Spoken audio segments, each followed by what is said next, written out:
Hello, and welcome back to the channel. As you can see here, the start of another Jersey Quest Dynasty mode. And the start of this one probably looks somewhat familiar, as we did a Edmonton Oilers one not too long ago. And this is actually a kind of first time I think we're repeating an entire Jersey Quest or Kit Quest that we've already failed before. And kind of is interesting, 'cause this is obviously when we failed not that long ago in the grand scheme of things. Edmonton Oilers one here in NHL 2004, but figured kind of 'cause the next player, if we kind of kept going by like doing like basically lineups each time, the next player would have been one where basically it's basically like a jersey we've already done in the series far, because it was out would have been another Flyers away. It would have been technically a Reebok 6100 instead of a CCM 6100, but they're like essentially the same thing with the CCM versus a Reebok logo on it. So I figured instead of doing that, especially because I haven't gotten sent that one, because I bought the jersey for that one, the Flyers, the Jeff Hackett one. I have not at this moment in time me recording this, sent it out to get Jeff Hackett's name and number on it. But because I am kind of waiting, so eventually like might send that one and this one a couple like the other one's out to like a specific place, so I was kind of like seeing. Yeah, so basically that's kind of what we're repeating here, because obviously the same jersey I already have. I haven't kind of had that one all done up yet. So it would kind of be weird having two of the same one that are blank, like sitting around, not done up. So gonna kind of go dip back into the well here and do the Tommy Salo Jersey Quest Dynasty mode over. Kind of 2.0, see if we can do better than the last time. Because that was the first one where I kind of combined everything into one really long video, because it ended up being really long. It took like we had like a bajillion seasons, and you like couldn't win this cup. And technically, that one was like I think I ended it anyways. It wasn't actually like a failure, because he still kept signing new contracts and stuff. So I guess this kind of basically continuation slash kind of restart of that, rather than like wasn't like a failure in the traditional sense, because like he retired or wouldn't resign or anything like that. So yeah, we're gonna go back in. So obviously, as I kind of said there, if you go to coaching options, I guess, and edit lines is probably the easiest way to see him. And then backwards, there we go. Yes, Tommy Salo is the Jersey Quest player here. Obviously, he was back in the Fisherman days, kind of the Islanders starting goalie. Fisherman kind of wave days, more of the waves, I guess, because he was drafted in what, 97, so he would have missed, I think, technically the Fisherman. So he would have been just the wave, I think. 1997, 98. Yes, he would have been the wave era, like he would have been like his rookie year, I think was the first. Yes, he was like the end of the wave, beginning of the kind of the back to like the Navy kind of stuff we used in like the late 90s, early 2000s. But yeah, so he was kind of goalie back in the 90s, but he played his 500th game in his final season in the league, which was the 2003-2004 season with the Edmonton Oilers in January against the Flyers. It's a 3-0 shutout, before he eventually got traded to Colorado later that season, and then the lockout happened. He never came back to North America for the rest of his career in Sweden. But obviously, we're not going to have to worry about that here, because there's going to be no lockout. So yeah, this season, kind of as a refresher, Oilers just missed out in the playoffs. They finished ninth in the West. I think it was like, yeah, literally 2 points behind both 7th and 8th. So they were like 2 points, basically one win away from making the playoffs that year. So in terms of expectations, I'm pretty sure the first season, that one, we made it into the playoffs and made it pretty far. I think it was honestly the first we ever made it. But I'll try to check. I had the other spreadsheet up here. So except we made it to the Western Conference Finals that year. And I don't know if he ever actually eclipsed that in any of the other seasons. Oh no, we made it to Western Conference Finals twice, it looks like. Yeah, we made it to the Western Conference Finals twice in that one, and lost to the Dallas Stars in both times in that. But yeah, so we'll see if we can kind of eclipse that and do one better, hopefully at some point, and win the Stanley Cup.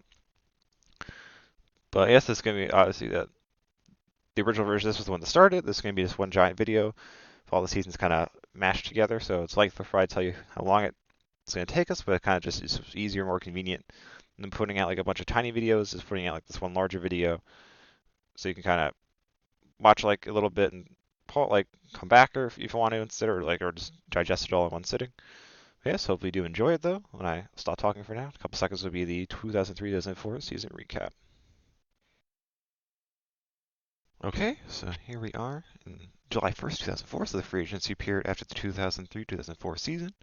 So let's get into it.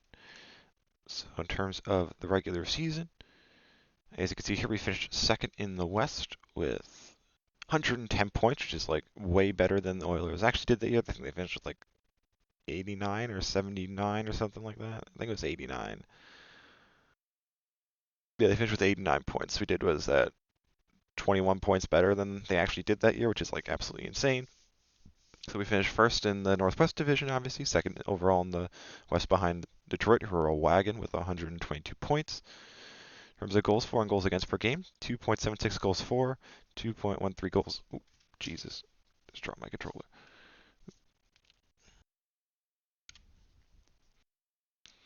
2.13 goals against. So I guess I kind of figured out, and the Flyers won by like jacking the difficulty all the way up for the sim, and actually keeps like the stats a little bit more realistic. So that's what I do. And I think I only had to play literally like the first game of the season because they won like Oilers won their opening game against San Jose that year. I think 5-2. Yeah, 5-2, and then like after that, I didn't have to play a single game for the rest of the season because we were able to kind of get ahead and stay ahead of their actual record, obviously, because we finished like 21 points higher, which is like what 10 wins or so higher, pretty much. So yeah, pretty good stuff there. In terms of player stats, as you see, obviously Detroit with their 122 points is the President's Trophy winner, unsurprisingly there. In terms of player stats, let's go here. Go scroll to, not even scroll, it's like use the tabs to get to Edmonton. There we go. Sort by this. So yes, our leading scorer was where is he at? Radek Dvorak, 100 points, 45 goals, 55 assists, pretty solid stuff. So our top line, I think, was these three guys here when they were actually healthy and all played together. But pretty solid stuff there. Because Dvorak, I guess, was the only one who actually played all 82 games, so that's why he was the highest scorer. In terms of Tommy Salo stats, I'll just read them out. Actually, I guess I'll probably just go beep, boop, beep.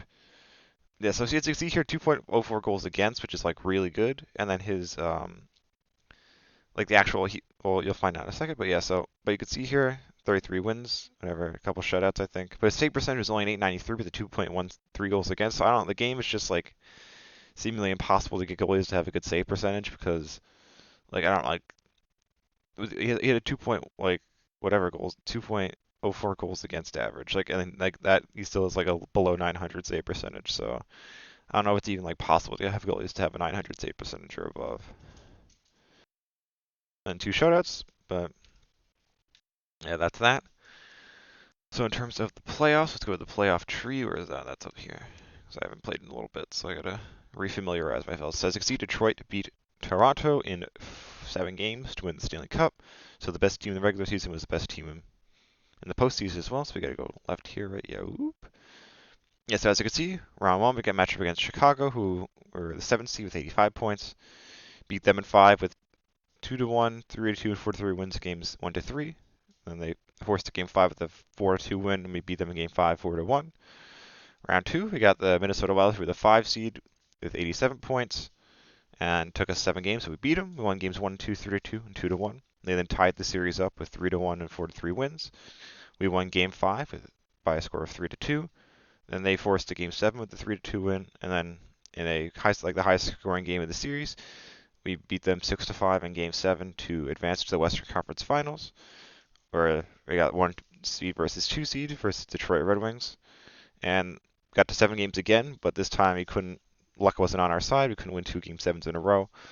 So Detroit won game 1 4-3. We tied the series up with a 2-1 win. They then won game 3 5-3. We tied it up again 3-2. They won game 5 3-2.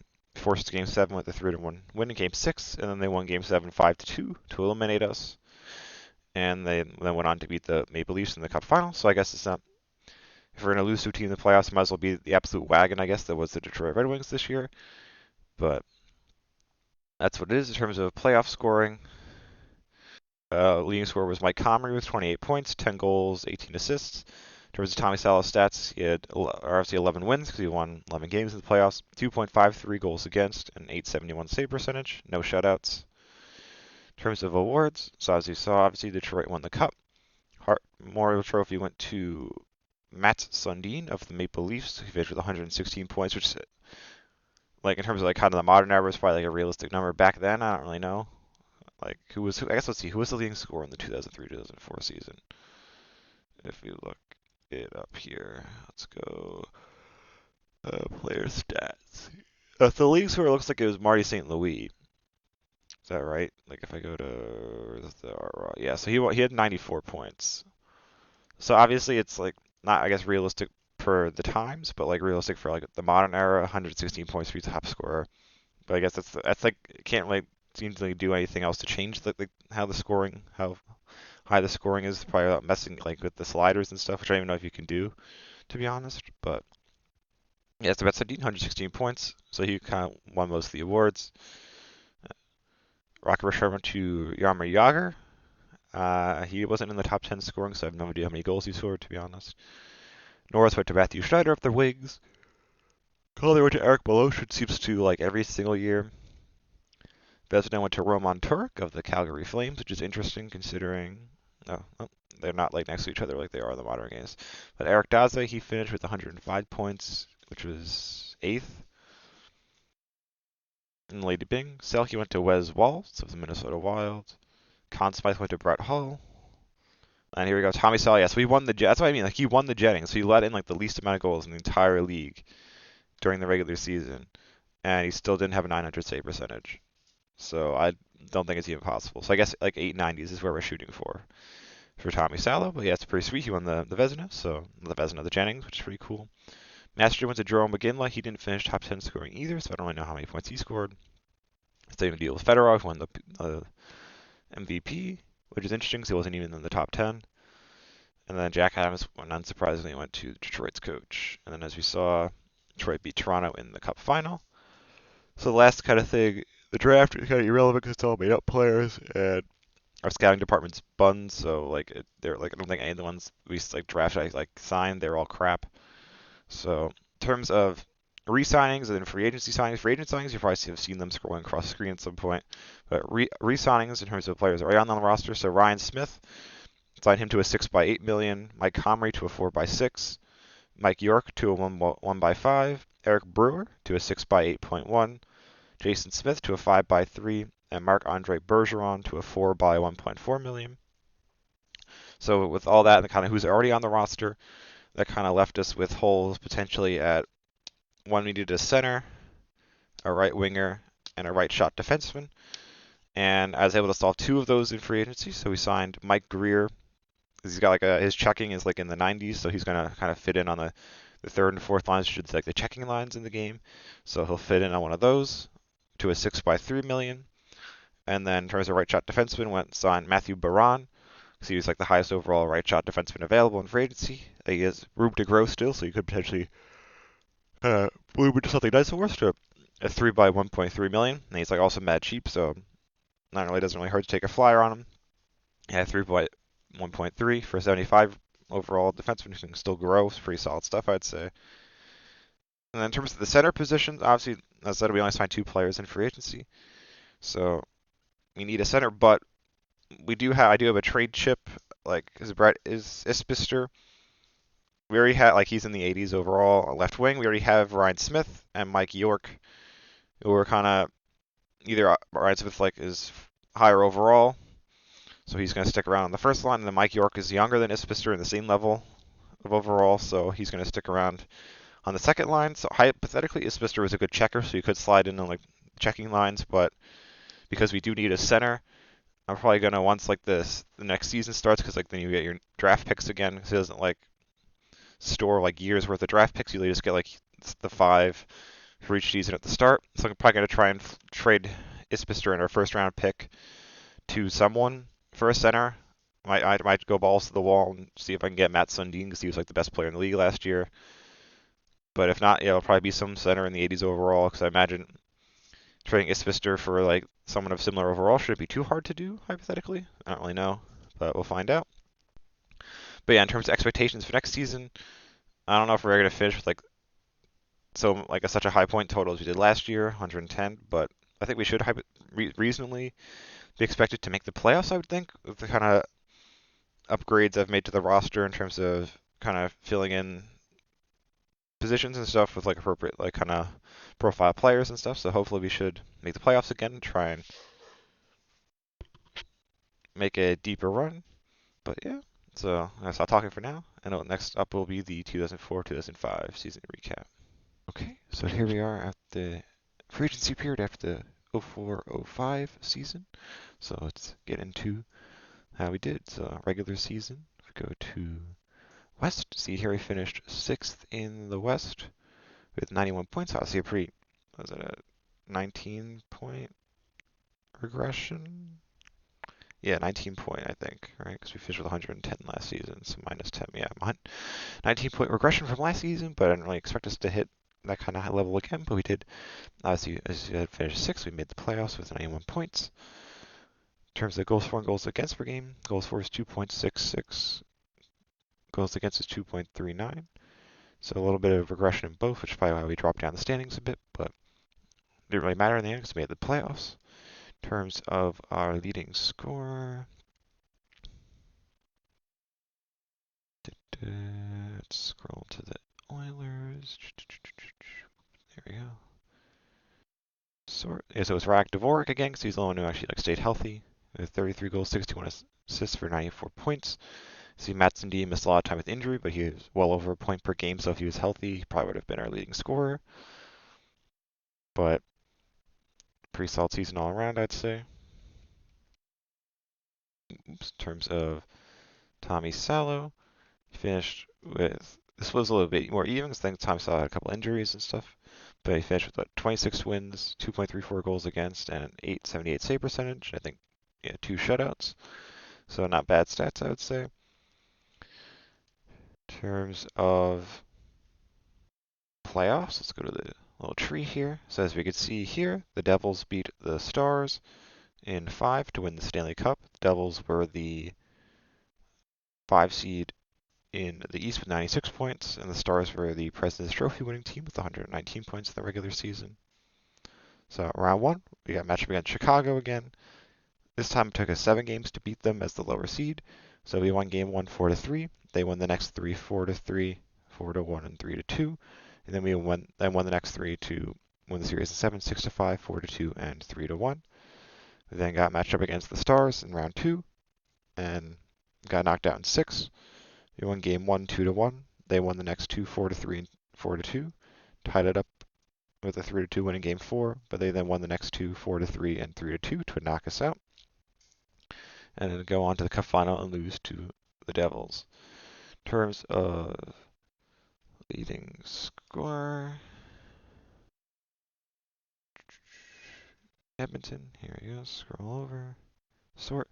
So it was Mike York, 7 goals, 7 assists, 14 points in 13 games, which was pretty decent. As you can see here, I think Matt Sundin was injured. I don't think he played a single playoff game. Yeah, so he was injured. He didn't play a single playoff game, which is probably why we didn't do too hot. In terms of Tommy Salo's stats, I think it's kind of a similar situation. As you see, Tom Conklin played 6 games. I think he played most of the Chicago series. Tommy Salo in his 8 games, 2.27 goals against, 3 wins, 879 save percentage, and no shutouts. So fortunate, but I think kind of the injuries to Sundin and Salo, whatever games he missed, kind of hurt us out in the long run. In terms of awards, as we saw, the Devils won the Cup. Hart went to Richard Zednik of the Canadiens, who finished with 97 points, which was 8th in the league in scoring. Art Ross went to Milan Hajduk of the Avs, who finished with 112. Brendan Shanahan won the Rocket Richard, but he was in the top 10, so I don't really know how many he scored. Norris went to Sandis Oso-Lynch of the Ducks. This guy won the Calder for Florida. Bobby Lou won the Vezina. Ari Lemieux won the Capitals, which is a little cursed. Won the Lady Byng. He finished 2nd, scoring with 108 points. Selke was Martin Erat of the Predators. Consummate was Patrick Elias. Jennings was J.S. Jaguar of the Ducks. I guess where they finished with 109 points. They're the second best team in the regular season, so I guess not a surprise there. Masterton went to Marcus Naslund of the Canucks. Pearson went to Zednik as well. And then the Jack Adams went to the Rangers coach because they finished with 105 points, which is a 5-point improvement. So I don't really know why they won the Conn Smythe, but whatever. And as we saw, Stars won the President's Trophy, and they lost to the Devils in the Cup final. So draft kind of irrelevant as per usual. In terms of free agency signings, so what we really needed was, let me look at my little paper. We needed a third line center. Basically, was all we really needed. In terms of re-signing somebody, they re-signed Rak Dvorak to a 6x4 million. And then free agency signed Steve Gwola, who's a 79 overall, I think. He is like there wasn't anyone with like 80 plus checking, but he was kind of good enough to a 3x1.5. I think he was 79 checking, so he should be decent enough for kind of checking line center role. 3x1.5. In terms of things, Mike York, I assigned him to a 1-year deal, but Jan Rita kind of got into the 80s overall, so we don't really need Mike York anymore. So I'll probably do the same thing again and trade York at the start of the next season to fill a hole, which I guess in terms of holes, I don't really have any in particular. But maybe might go right defenseman, try and get like another 80 overall plus defenseman on the lineup because our left side's pretty decent because we have Eric Brewer and then Semenov and Bergeron, who are both kind of decent overalls and have high potential. But the right side, we just have Smith and then Baron and Steve Stais, and Steve Stais is kind of not good. So if we can kind of bring someone in through trade to replace him, might be pretty decent because we don't really need. I think we're pretty solid everywhere else in the lineup, TBH. So in terms of expectations next season, hopefully we should make the playoffs again, and then hopefully not have injuries to like our two best players and be able to go on a further run. But yeah, I'll stop talking for now. In a couple seconds, you'll find out if that is the case or not. Okay, so here we are after the 2005-06 season. So let's get into how we did. So looking at the regular season standings, see we're the number 2 seed in the West with 95 points, so slight improvement on our part, but I guess like the conference as a whole kind of regressed. As you can see, a team with 81 points, which is under NHL 500, made the playoffs, so we kind of stayed around the same, but most of the teams around us seem to regress, so we were able to finish first in our division, second seed in the West, with 95 points. Goals for per game was 2.83, goals against 2.46. In terms of player stats, scroll over to the Oilers here. Boom, okay.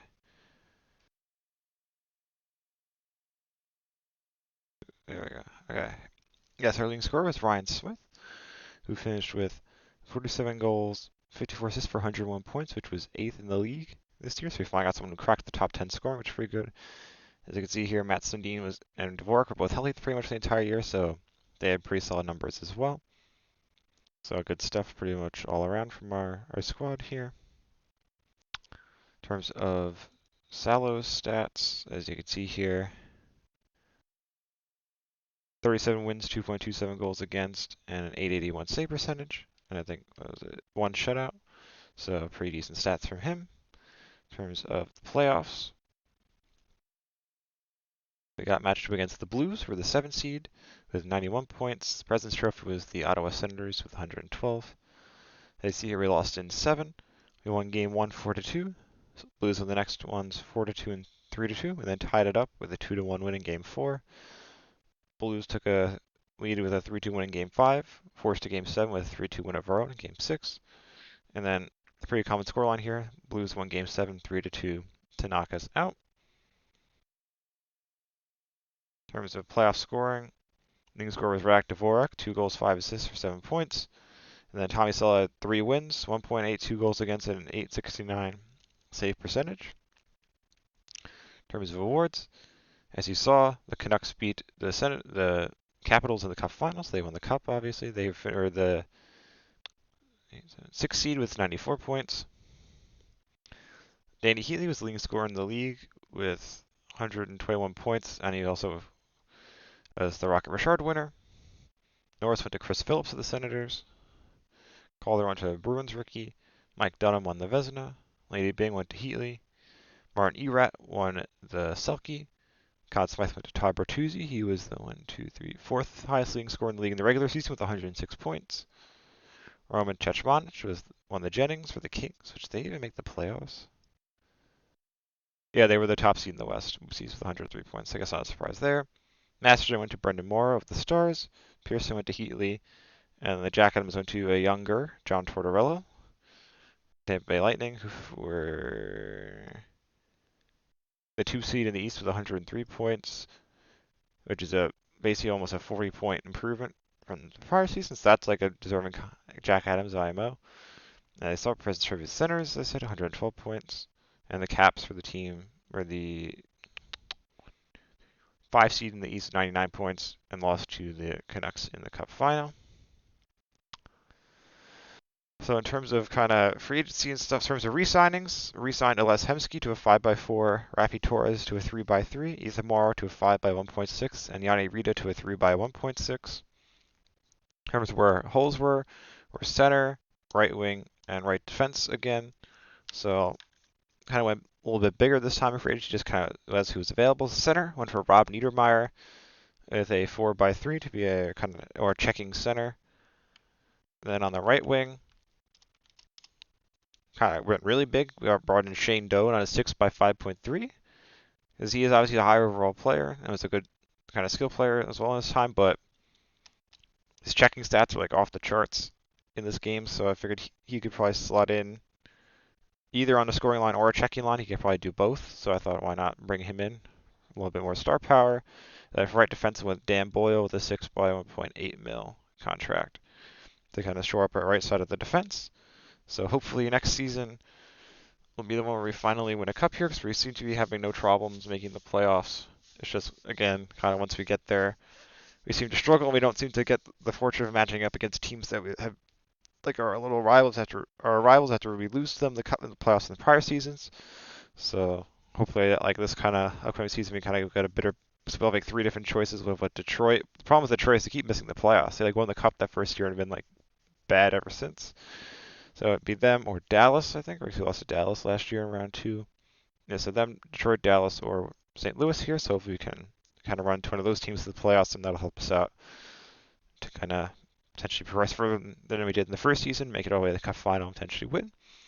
But in order to find out if that's what happens or not, let's keep watching this video. But I'll stop talking for now. In a couple seconds, we'll find out if we do end up winning the cup in the 06-07 season. Okay, as you can see here, we have at the end of the 2006-2007 season, we have won the Stanley Cup. So this is the successful second go-round of the Tommy Salo Edmonton Oilers Jersey Quest Dynasty mode, International 2004. So let's kind of quickly end this video here by recapping this 2006-2007 season and how we got to the Stanley Cup. Let's save my EA Sports bio, I guess.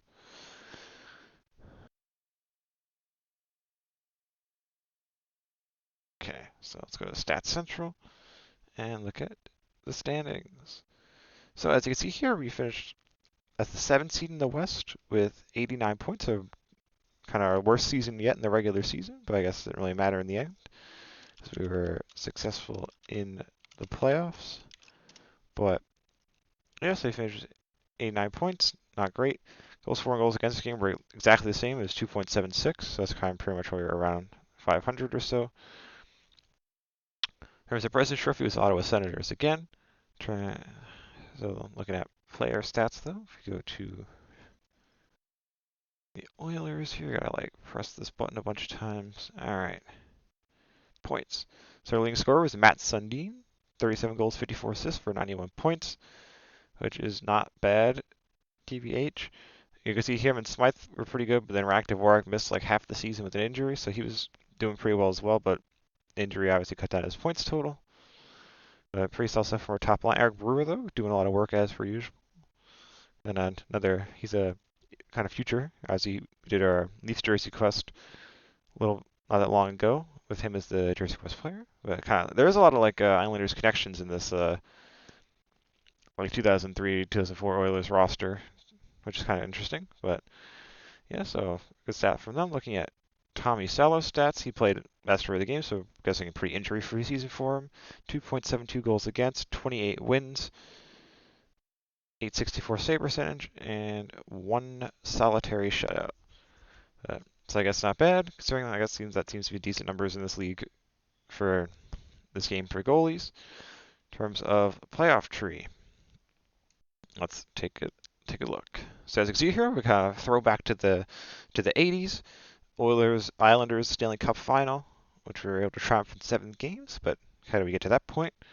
We scroll to the left here. As you see here, we got matchup against the Avs, who were the 2 seed in the West with 103 points in the regular season in round 1. As you probably noticed, as you scroll across all these series into 7 games, so we were pretty lucky in that respect that we were able to kind of come out on top on Game 7s that many times in a row. But it could just be we had a lot of clutch players, kind of a lot of veteran guys like Sundin and Shane Doan and stuff who were kind of older, able to carry the team in those kind of moments. But yeah, so round 1, we won Game 1 3-2.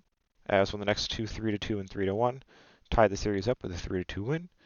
Colorado then won Game 5 4-1. But we won the next 2 4-3 and 3-2 to advance to the second round.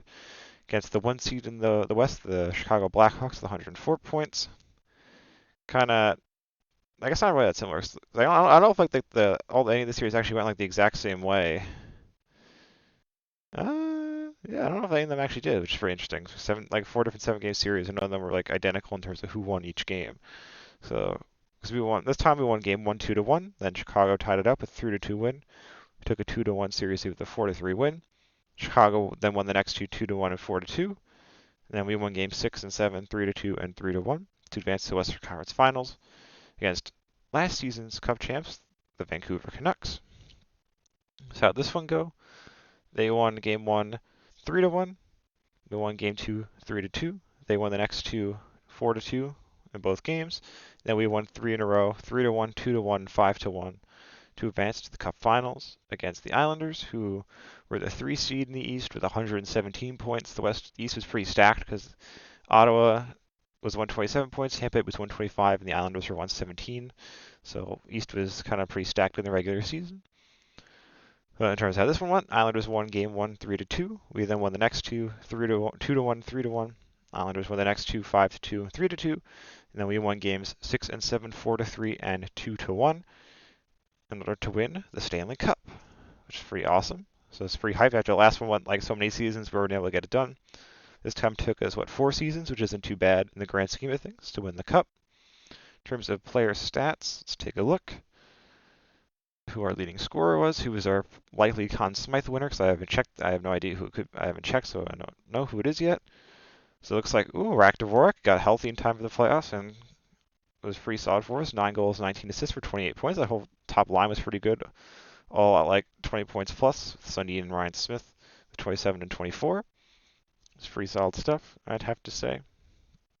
I'll just get this on my little spreadsheet here. Playoffs.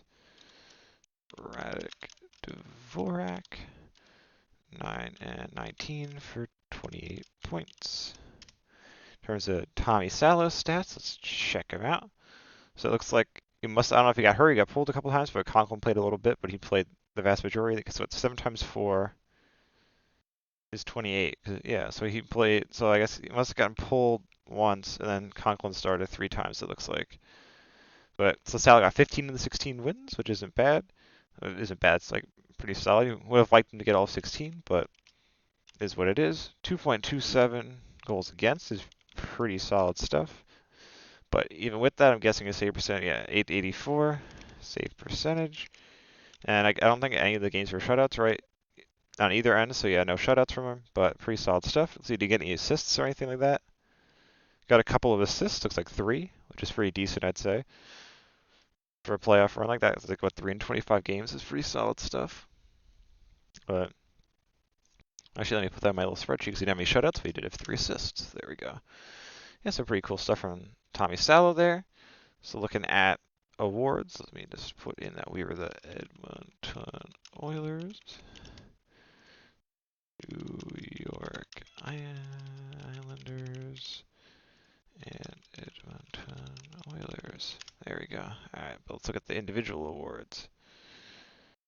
is the thing we're interested in. Because like the team awards, we've kind of gone through them all because we won the Stanley Cup, Senators won the President's Trophy, and we saw we played the Islanders in the Cup Finals. So we won all the team awards. But the Hart, it's Danny Heatley, which is interesting. I think he finished second in scoring with 122 points. So I guess he's only 1 point behind the leader, which I guess isn't too bad. But who was the scoring leader? It was Joe Sakic of the Colorado Avalanche with 123 points. Rocket Richard, Danny Heatley. I guess I'm not surprised to me. That's why he won the Hart, because he was the Rocket Richard and he's only 1 point off of Joe Sakic. That would probably be the logic I would go with. Norris went to Sergei Gonchar of the Caps. Calder went to Minnesota. Vezina went to Bobby Lou.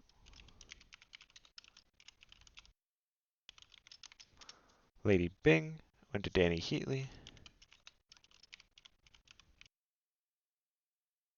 Selke went to Kyle Calder. Looks like Vancouver's the logo behind him. Conn Smythe went to Matt Sundin. Ooh, so it went to Matt Sundin and Dvorak. Sundin had like a lot of more goals, I guess. So maybe that's why, because their point totals were like pretty close. But Sundin had a bunch of goals. So it's kind of veteran leadership helping us out in this playoff. So I guess that we ended up winning that trade with Toronto, where we sent them Brad Isbister and a first. Jennings went to Ray Emery, which I wonder why he doesn't have a picture. That's interesting.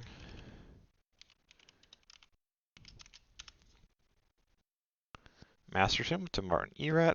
Man, he picked a lot of awards in this one, just kind of random, to be honest. Pearson went to Keith Tkachuk, which is interesting. He finished 9th in scoring with 100 points. Chuck. St. Louis. And then the Jack Adams went to, unsurprisingly there, Jack Martin. The Senators with 127 points is a pretty excellent regular season. No idea how far they went in the playoffs, though, because I didn't really look on that side of the tree. But yeah, that's a pretty solid season all around. So I guess that's kind of it, because there's no free agency business for us to go through. So I guess we could scroll through the entire team stats real quick, because we just click at the top end. So we could scroll through the entire teams really quick just to see kind of who did what in both the regular season and the playoffs. Boop, here you go. Sort it by points. So there's our kind of top line. Best defenseman. Shane Doan had a pretty solid season there, so that was a good signing for us. Tanabe pretty good season. So another kind of trade I'd say we won with the Coyotes, sending them Mike York in a second for Tanabe. He did pretty good for us. Captain Jason Smith. Let's see, how many of these players do have Islanders connections? Smith obviously was an Islander for a little bit. Brewer was an Islander, as you know, because we did a Jersey Quest franchise mode in NHL 15 with him. Mike Comrie was an Islander. Raffi Torres was an Islanders draft pick. I'm trying to see. All these players are now signed, so we moved players on. I feel like Marc-Andre Bergeron might have played for the Islanders for a little bit. I don't know, did he? I don't know, but I think Rob Niedermeyer obviously didn't. Stoll, I don't think did either. Baron, no. Some of these guys, a lot of these guys in here are like game-generated guys over here. Like all these guys. I don't know why I lock. But yeah, see, all these guys I think are game-generated guys. We already saw Conklin and Tommy Salo stats in the regular season, so we don't have to go back and look at those again. We can look at the playoff stats. Scroll over to Edmonton. Yeah, Sundin, I guess, had 15 goals, which is a lot, I'd say. So that's probably why he won the Conn Smythe, even though he had less points. Only one less point than Dvorak.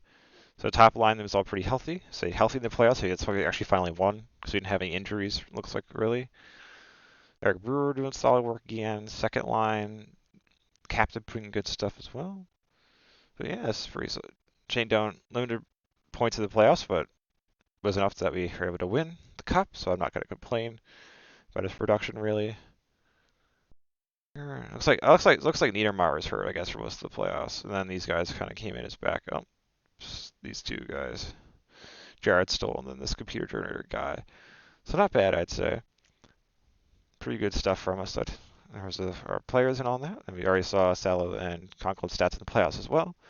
But yeah, so this was kind of our first redo completely of like one we'd already kind of not successfully completed before. So I'll take kind of getting redemption the second time around with the cup. So also got hypes these, even though I think they're not very popular.